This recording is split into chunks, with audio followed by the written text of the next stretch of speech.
ये है द हिंदू का एडिटोरियल और द हिंदू का न्यूज़पेपर जो यूपीएससी एस्पिरेंट की पहली पसंद है, लेकिन प्रॉब्लम होती है इंग्लिश समझने की। तो आज हम इस वीडियो में बहुत सारे इंग्लिश के कॉन्सेप्ट सीखने वाले हैं, जिस पर मैंने अभी हाईलाइट किया है, जैसे हैड बीन और शुड बी। ये आज हमारे दो कॉन्सेप्ट होने वाले, बहुत ही डिटेल में और एकदम आसान लैंग्वेज में समझाऊंगा मैं आपको।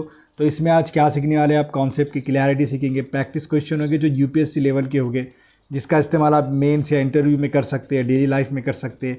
अगर आपके मन में भी कोई टॉपिक है, सवाल है इंग्लिश से रिलेटेड जो आपको समझ में नहीं आता, तो कमेंट सेक्शन खुला है, कमेंट ज़रूर करना। और इसमें से कुछ समझ में नहीं आ रहा तब भी कमेंट ज़रूर करना, मैं ये करूँगा, आंसर दूंगा। और अगर आप इंग्लिश सीखना चाहते हैं स्टेप बाय स्टेप, तो आपको क्या करना है, प्लेलिस्ट में जाना है या फिर डिस्क्रिप्शन में लिंक मिल जाएगा, English for UPSC basic to advance. ये सारी चीज़ें अपलोड कर लिया हूँ मैं, सारी सीरीज़ अपलोड हो चुकी है। 18 वीडियोज़ यहाँ बता रहे हैं, लेकिन इससे ज़्यादा 22 या 23 कुछ अपलोड हो चुके हैं।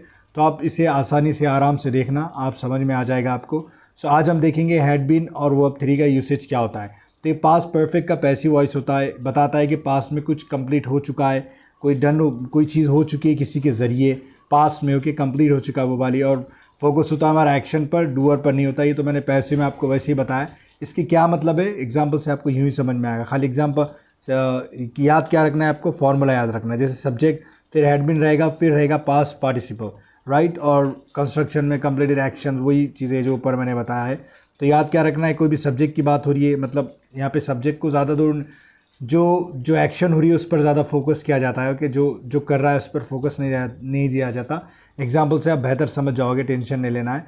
याद क्या रखना है आपको, हैड बीन के साथ लगेगा वर्ब का थर्ड फॉर्म, और जो एक्शन कंप्लीट हो चुकी है किसी के ज़रिए पास्ट में, वो चीज़ें दिखाना है। और डूअर जो कर रहा है उसमें उसको ज़्यादा इंपॉर्टेंट नहीं है या फिर अननोन है। यूपीएससी के आंसर राइटिंग में आप इसे इस्तेमाल कर सकते हैं, रिफॉर्म्स में, रिपोर्ट्स में, हिस्टोरिकल चेंजेस कुछ हो रहे हैं उसमें, ये सारी चीज़ों में आप इसे आसानी से इस्तेमाल कर सकती है। ये फॉर्मल तरीका है इस्तेमाल करने का। देखिए, the constitution had been amended several times before 2000। तो देखिए, कॉन्स्टिट्यूशन क्या हो गया हमारा यहाँ पे सब्जेक्ट, मतलब कॉन्स्टिट्यूशन क्या, किसी ना किसी ने तो क्या होगा, क्या करेंगे, अमेंड क्या होंगे। जैसे बोल सकते हैं द गवर्नमेंट, फिर क्या लिखेंगे हम, द गवर्नमेंट लिख रहा हूँ मैं यहाँ पे, द गवर्नमेंट। आप क्या करना है, बिन को थोड़ी देर मिटा दो।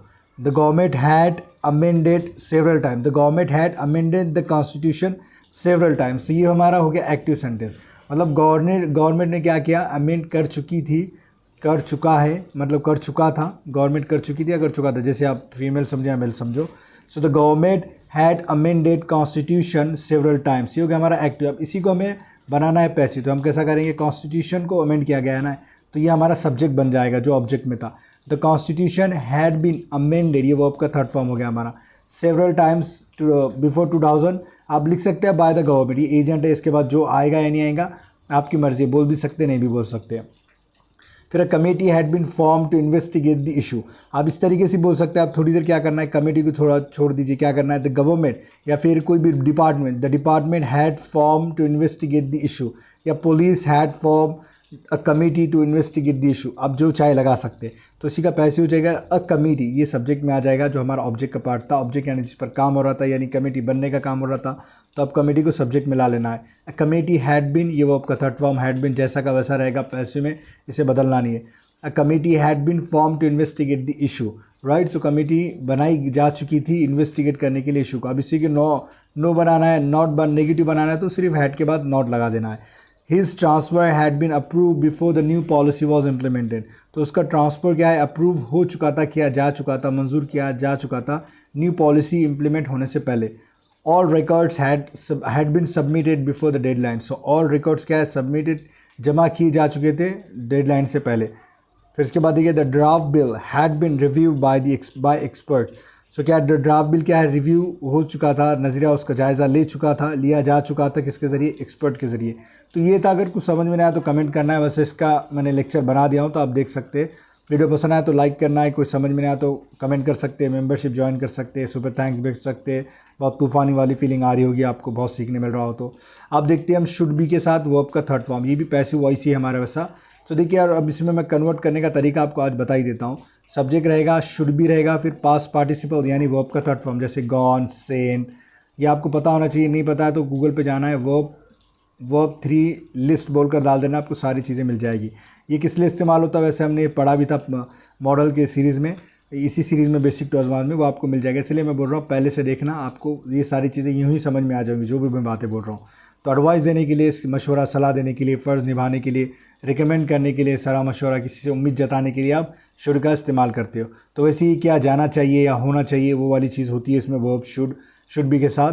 तो एक्टिव से पैसिव में कैसे कन्वर्ट करना, देखिए people should respect the constitution. अब यह कॉन्स्टिट्यूशन पे क्या काम हो रहा है, रिस्पेक्ट करने का, इज्जत देने का, राइट। सो लोगों को क्या है, इज्जत करनी चाहिए हमारे कॉन्स्टिट्यूशन की। अभी कॉन्स्टिट्यूशन हमारा हो गया ऑब्जेक्ट का पार्ट, तो इसे फॉरन स्टार्ट में लाना है अगर पैसिव बनाना है तो। द कॉन्स्टिट्यूशन, अभी शुड है तो समझना शुड के बाद बी आएगा, और रिस्पेक्ट है तो ये बन जाएगा वर्ब 3, और वर्ब 3 होता है सिर्फ ईडी लगाने से ये वर्ब 3 बन जाता है। तो the constitution should be respected, फिर बाय पीपल, क्योंकि पीपल की बात हुई है तो हमेशा बाय लगाना है, फिर उसके बाद जो भी सब्जेक्ट है यहाँ ऊपर के लाइन में वो लास्ट में बाय के बाद लगा देना है। तो इस तरीके से हमारा बन जाएगा ये जुमला, और इसके मायने होंगे कि संविधान का लोगों द्वारा सम्मान किया जाना चाहिए, संविधान का लोगों के ज़रिए सम्मान किया जाना चाहिए। तो ऑब्जेक्ट था हमारा द कॉन्स्टिट्यूशन, वो हमारा सब्जेक्ट बन जाएगा, यानी यहाँ आ जाएगा, शुड बन जाएगा, शुड जैसा का वैसा रहेगा, लेकिन उसके बाद बी लगाना ज़रूरी है, उसके बाद वर्ब का थर्ड फॉर्म, राइट, ये वाला। फिर अगर से एजेंट है, एजेंट यानी हमारे यहाँ पे पीपल हो गए, एजेंट बाय को बोलते वैसा, लेकिन ये पीपल हो गए तो बाय के बाद वो लगना चाहिए एजेंट के बाद, राइट। सो उसका ग्रामर रूल वही है जो भी मैंने बताया कि पैसिव वॉइस है जो होना ही है, या डूअर जो करने वाला है अननोन है या फिर इतना इंपॉर्टेंट नहीं है, तो पैसिव वॉइस का हम इस्तेमाल करते हैं, मैं बार बार बोलता हूँ। The answer sheets should be checked carefully, okay.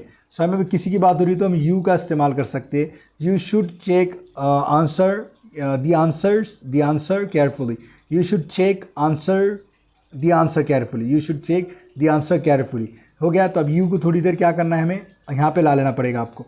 The answer sheets, अच्छा आंसर शीट्स की बात हो रही है, should be check carefully by you, okay, इस तरीके से हम बोल सकते हैं। The UPSC syllabus should be followed strictly, तो ये क्या शुड बी हमारा जो हमने ऊपर पढ़ा था, फिर वर्ब की थर्ड फॉर्म आनी चाहिए, वो ये all reform should be implemented without delay, तो जितने भी रिफॉर्म्स है उसे लागू किया जाना चाहिए बिना देरी के। Civil servants should be respected by the public, तो सिविल सर्वेंट की इज्जत की जानी चाहिए पब्लिक के द्वारा। The final report should be submitted before the deadline, तो फाइनल रिपोर्ट क्या है, सबमिट की जानी चाहिए डेडलाइन से पहले। तो ये हमारा शुड बी का कॉन्सेप्ट था, और इसे इस्तेमाल कहाँ करना है, कोई पॉलिसी सजेशन देना है, जैसे आप आंसर राइटिंग कर रहे हो जीएस की या एसए की कोई भी चीज़, तो उसमें आप लिख सकते हैं। GS2 में, एथिक्स में, एसए में आप इसका भरपूर इस्तेमाल कर सकते हो शुड बी का, कि हमें किसी के ऊपर डालना नहीं कि इट शुड बी इम्प्लीमेंटेड, इसे इम्प्लीमेंट किया जाना चाहिए, लागू किया जाना चाहिए, इन लोगों को पनिश किया जाना चाहिए, these people should be punished in this way, इस तरीके से ऐसा कुछ भी लगा सकते हैं।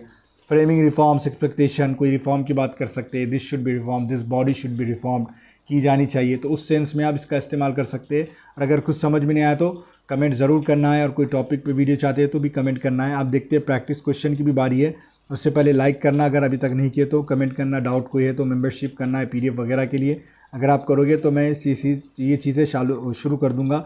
सुपर थैंक्स भेज सकते हैं अगर आपको तूफ़ानी वाली फीलिंग आ रही है, कुछ नया सीखने को मिल रहा है। ये रहे आपके प्रैक्टिस क्वेश्चन, गौर से देखना, वीडियो को पॉज करना और मुझे बताना आपके कितने क्वेश्चंस के आंसर सही आए। अगर नहीं आए हैं या 2-3 भी आए या 10 के 10 आए तो बहुत अच्छी बात है, कंग्रेचुलेशन। नहीं आ रहे हैं तो पहले से वीडियो को ज़रूर देखना, बेसिक से एडवांस वाली सीरीज़ हमारी प्लेलिस्ट में आपको मिल जाएगा। और ये रहे इसके सारे आंसर्स, राइट, गौर से देखना इसके आंसर्स को और देखना कि आपने कहाँ गलती की है। ये शुड बी को मैंने ऐसे इस तरीके से, अच्छा ये शुड हैव बीन हमारा पार्ट नहीं है। और मैं ये भी बोलना चाह रहा हूँ कि जो भी हमारे मॉडल वर्ब्स पढ़े थे हमने, शुड, मस्ट, वुड वगैरह, विल वगैरह, तो उसके साथ ना शुड हैव भी लगता है, शुड हैव टू भी लगता है, शुड हैव बीन भी लगता है, must have to, must have been, must have had to, इस तरह के कई सारे मॉडल्स होते हैं। अगर आप चाहते हैं इसमें डेडिकेटेड वीडियो तो कमेंट ज़रूर करना, तो मैं आपको एक अच्छा सा वीडियो ला कर दे दूँगा। तो ग्रामर को हमें सरदर्द नहीं बनना है, इसे बनाना है, इसे सुपर स्किल बनाना है यूपीएससी के लिए, इसे सुपर पावर की तरह इस्तेमाल करना है। अगर आपको वीडियो पसंद आया तो इसे लाइक ज़रूर करना है, कमेंट में ज़रूर बताएं कि आपको ये वीडियो देखने के बाद कैसा लगा।